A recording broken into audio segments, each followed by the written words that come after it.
Right, so I've had the chance to kind of rewatch the second half of the France All Blacks game, and particularly the last 10 minutes or so of the game, because of course this was the stanza of the game that certainly decided the final outcome of this game. Yes, there were two. France were given I think in the eyes of most New Zealanders, a controversial penalty. I guess that just to be clear, the Georgian referee Nika Amushkeli, excuse the pronunciation if I got it wrong there. It is thought that the referee gave the call when in fact it was actually it was the off-field referees, the foul play referees, as World Rugby likes to call them. Because if you see the footage again, he didn't actually blow. He actually blew the whistle two or three plays after the offense. Now, of course, listening to Sky Sport, you listen to the likes of Tony Johnson, Jeff Wilson, and there's always going to be a bit of bias there. Look, I guess technically, yeah, you can see there's a reasoning why. That would be deemed dangerous, and in the eyes of World Rugby, and why it was a neck roll. So that's just the way it looked. Traditional New Zealand rugby fans myself, even myself, I think would think, why is that? It didn't look like much there. Tony, there was a comment as well, like from Jeff Wilson, that was a lot like the momentum of the other player made it look worse than it was, but. I guess, yeah, look, I mean, when you're the off-field referees, you don't have the chance to look at hindsight. So, look, it'll be interesting to see what the perspective is. To be honest, I don't imagine it's going to change much.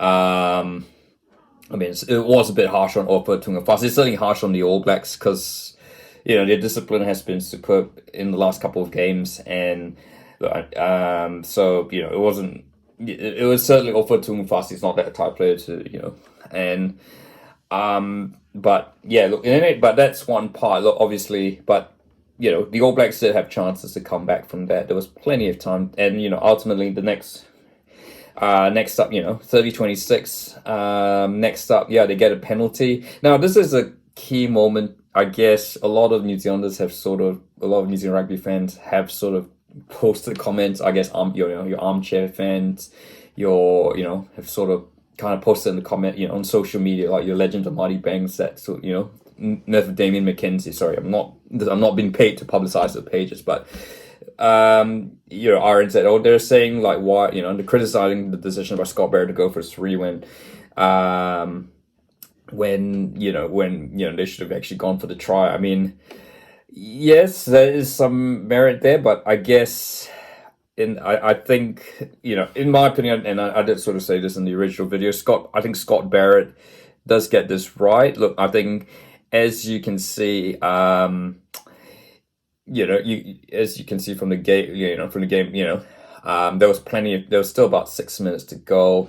The All Blacks and Morning Cape have shown that they back themselves to be able to get right back into the French red zone and give themselves another chance to score points. And you've got to remember, of course, and it's a crazy thing to think that, look, for all, in the first half, the All Blacks just couldn't stop, breaking the line, going in, scoring, and looked like, scoring a try with every touch. But in the second half, the French defense just absolutely stepped up, and we were pretty much kicking for goal, kicking up all points. We, of course, halftime, of course, you remember the score 17-10. All our points in the second half came from penalty goals. So, to be honest, I mean, it was the right call to go for the penalty. There was plenty of time to, get back in there and kick the goal that could have, we only need, and you got to remember, and the other thing, of course, Damien McKenzie's, has been near faultless with his goal kicking, particularly on this tour. Of course, you recall the game against Ireland, he was hitting them. And then, in this game, came on off the bench.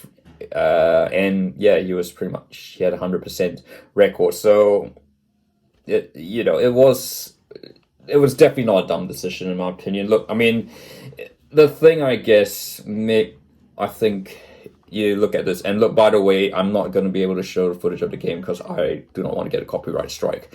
But you do have a look at the replays. They'll be on NZ R plus on YouTube. They'll be on Sky's. Sky's got replays. It is, by the way, it's annoying that they've not featured this, but this particular part in the any of the YouTube highlights, the extended highlights. I've had to go in and find it in the replays. So by the way, you're looking about, I think it must be about the 75th, 76th minute. I mean, 76 minutes to be precise. Damien McKenzie, So Damien, let me describe. Damien McKenzie makes a wonderful break, gives it off to Will Jordan. And look, I guess they flipped the ball. The All Blacks flipped the ball back. Barrett tries to get to Rieko Ioane. Rieko Ioane drops the pass. And look, Ioane probably Ioane's played wing, center in recent times. He knows how to catch. That's the sort of bread and butter ball. But yeah, at the most unfortunate time, he drops the pass. There were a lot of those. To be fair, it wasn't the only one. It was just, to be fair, it was emblematic of the All Blacks in the second half. That the handling just wasn't good. It just felt really fatigued. And look, France, they just, I think the All Blacks just looked stunned, to be fair, and really fatigued. And I think it's Julian Bardot, the winger. That's the name of the winger. Belly Jado, sorry. He really was all that energy, and he just, while they ultimately France conceded a penalty back to the All Blacks. The All Blacks were back in there, they had to run back up again, and with the fatigue and energy and the defense, the intensity of the defense of the French, there was no way they were going to do that. But look, I guess maybe one criticism, were they trying to score a try here when all they needed to do was just really get into position and apply the pressure on the French, test them, make them make them concede a penalty. That it was such that sort of intensive game where anything could have happened there. And look, I guess could they have maybe they should have given it to the forwards just to slowly rumble it up. I guess if you kind of kicked the goal, it kind of felt like there was. They got the 1 point margin. They just kind of didn't know how to do it. And that's something that's going to have to be looked at in the summer. So, if we're wanting to win all these close games, and that's been particularly an issue, not just France, just like South Africa, and even to certain extent Argentina's just fatigue and all that. So, but it was a brilliant game. What could I say? I mean, I think ultimately it's not just down to the captain. I think to be fair, Scott Barrett has made some pretty good calls. I mean, some might argue it's conservative, but I think that maybe it's just down to the fact that in New Zealand we don't like kicking goals to win games like South Africa. But at the moment that's it's better to win a game rather than play nicely. BRB, sorry, is the name of the wingers.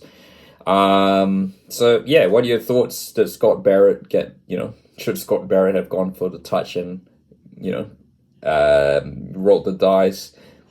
Go for the try to win the game, or was it just poor execution after that, or just luck? Really, that's just the nature of the game. And I guess or we go back to the neck roll. Was it a neck roll, or will rugby get it right, or was it? I guess we let's watch this space. I guess with these, it's the sort of rule that is often open interpretation. So but look, that was a deep dive into the last 10 minutes of this cracking All Blacks France game. So thought I'd just follow up my last video with this one. But I'd like to hear your thoughts. If you like this video, feel free to like and don't forget to subscribe.